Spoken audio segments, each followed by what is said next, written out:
Now that we know how the tile sets work with the maps and how to make a map, the next thing that we're going to talk about are the events. So in RPG Maker, there's 3 components to actually making your game. So we've learned about the first component, which are the maps. So the maps are pretty much your entire game world, which is where the towns, the dungeons, and all that good stuff live.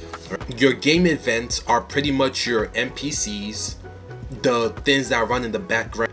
So for example, you could use them for NPCs, you could use them for doors and transfer events, you could use them to keep track of stuff in the background and a whole bunch of other stuff.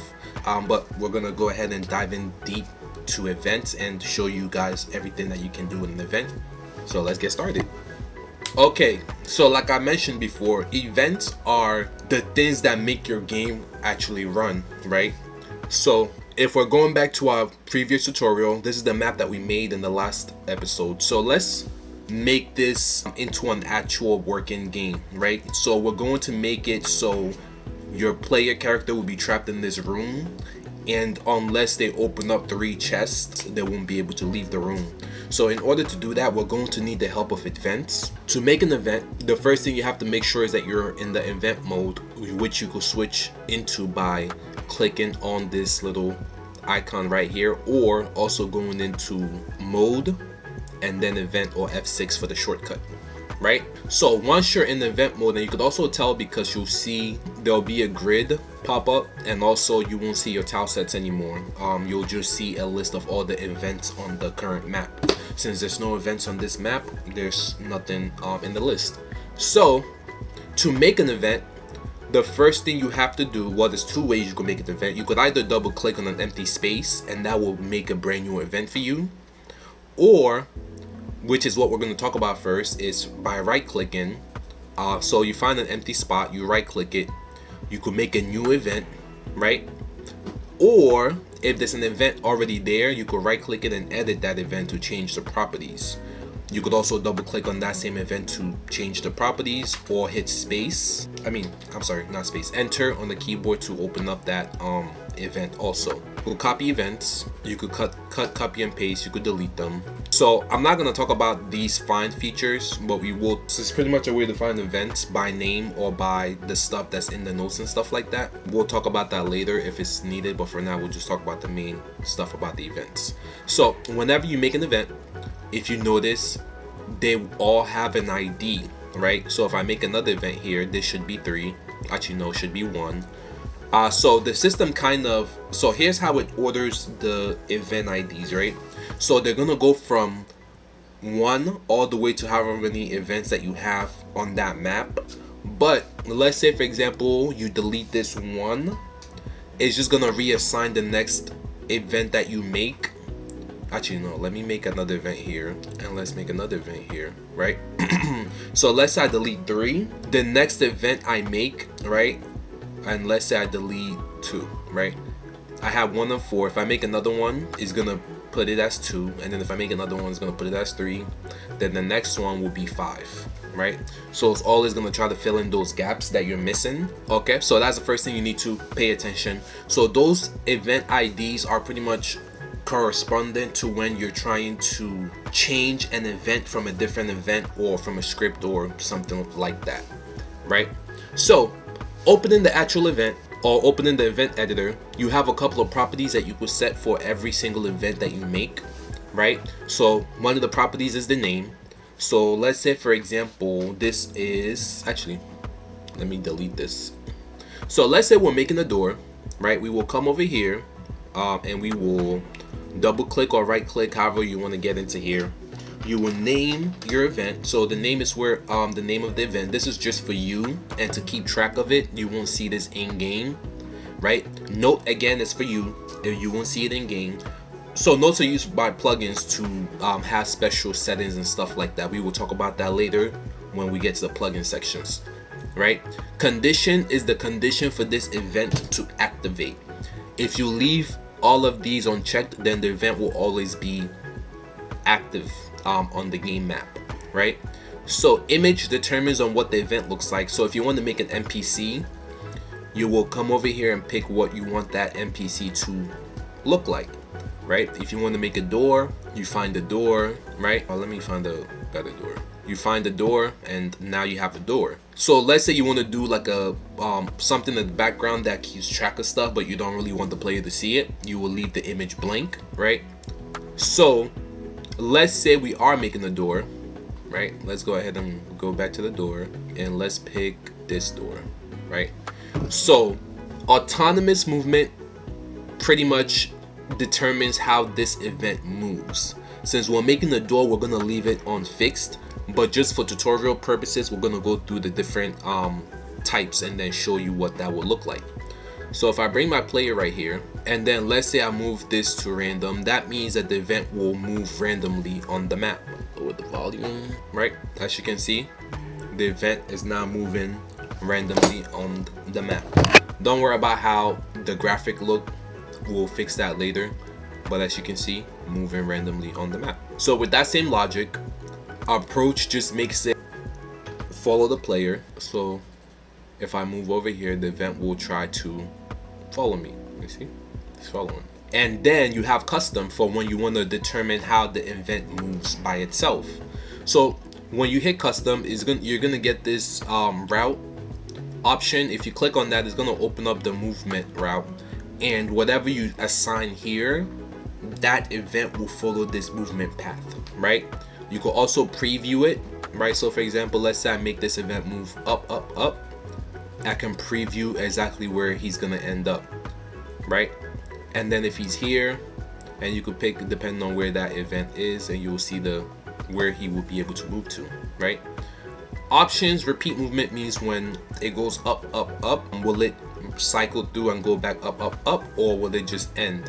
Skip if cannot move means, like, let's say the door is here and he's supposed to go up, up, but this tile right here is blocking it. If you have skip if cannot move, it will skip it and go to the next available move on its list. Maybe it could be right or down or whatever it is that you set. But if you don't do that, it will just stay there and wait for whatever is blocking it to move, right? Let's go back to here. Wait for completion won't allow you to do it here, but you could do it when you're doing a move through the event screen, which we will get to. So now the actual movement command. So these are pretty much straightforward.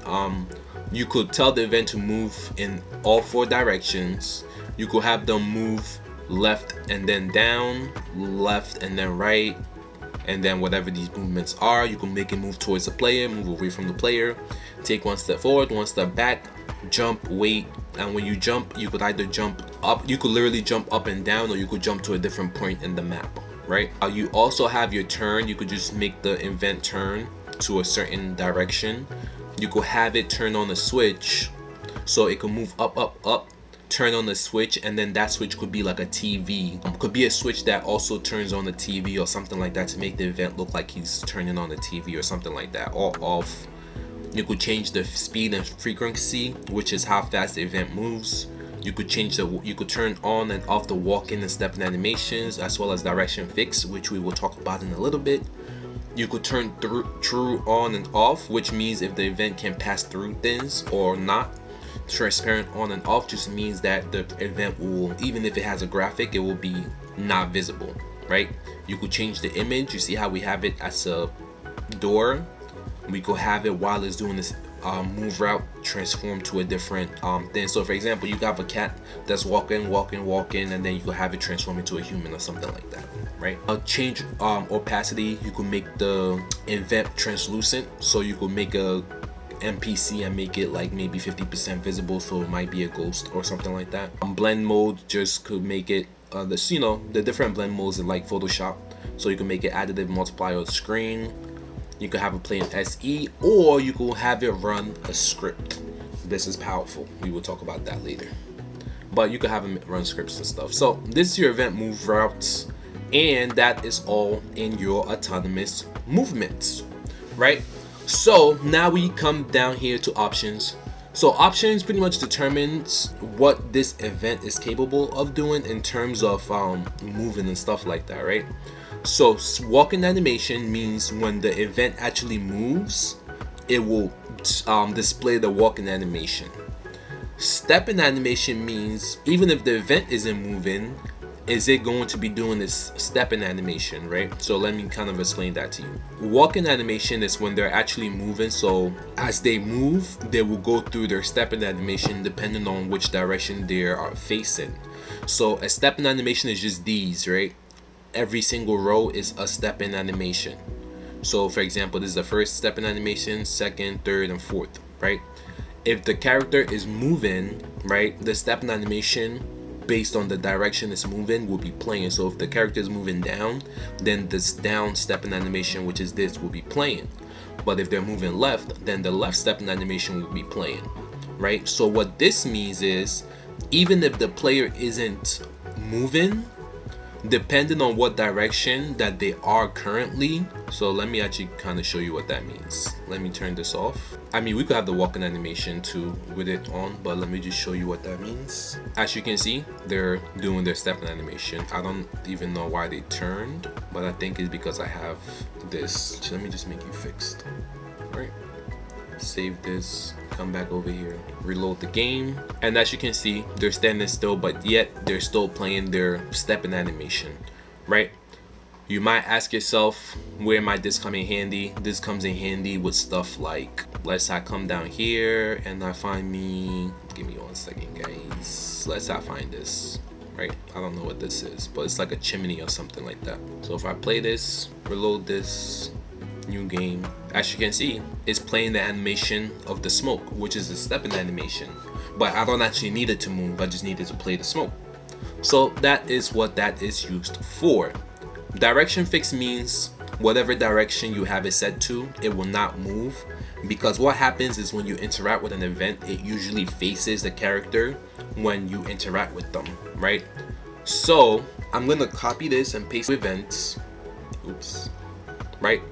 The one on the left has direction fix on, the one on the right, the one on the left has direction fix on, the one on the right has no direction fix on, and they're both showing a message, the same message on both, right? So if I talk to these events, I don't have to do that. If I talk to this event from the side, as you can see, nothing is happening, and my character is standing right here, right? Now if I talk to this event from the right, as you can see, the direction isn't fixed, so she's able to turn, right? This one has a direction fix, so she's not able to turn, right? So next is through. Like I said before, through just means that you can walk through them. Okay, so new game, as you can see, I'm actually standing on top of the event, and then if I talk to this guy, they'll talk to me on the left, right? Cool. So the next section we have are priorities, right? Priorities pretty much determines where, let me just undo these, determines how this event is drawn. If I have this one below and I have this one above, now if I go back into the game, I don't remember if I saved or not. Oh, actually you can't even see it from this. Hold on, give me 1 second guys. Character, see, this character is now drawn above my character, and then this one is drawn below my character. And then as you were seeing before, if it's the same, then we will collide, right? So that's what that does. And then trigger is pretty much how this event is triggered. It could be an action button, it could be a player touch, so when the player touches the event, when the event touches the player, this auto run, the auto run means it will run and they will stop all other processes, including player movement and stuff like that. Parallel process is kind of like auto run, but it doesn't stop all the other processes, it just, they're all running in parallel, right? So action are things for like when you have an NPC that you want to say something to, right? So let's say something, and then you could also have like an event chase, don't know if I spelled that right, but whatever, and then make this event touch, and then change this to the same as character, and then make this approach the character, and then we are going to test these out. See, she's gonna chase me, and then when she touches me, caught you, cool.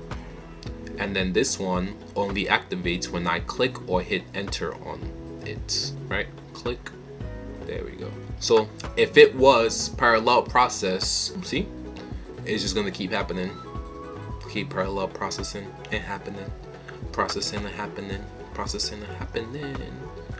Alright, so now that we know all the different types or the different ways to set up our events and all the triggers and stuff like that, the next episode is going to be the actual event commands and all the different things that we can do with events. It's 3 pages worth of commands that we have to go through. But yeah, exciting stuff, man. In the next episode, you'll pretty much learn how to make NPCs talk, how to make the doors work and stuff like that. But before we end this video, actually no, this is the end of the video. Peace, guys. Thank you for tuning in.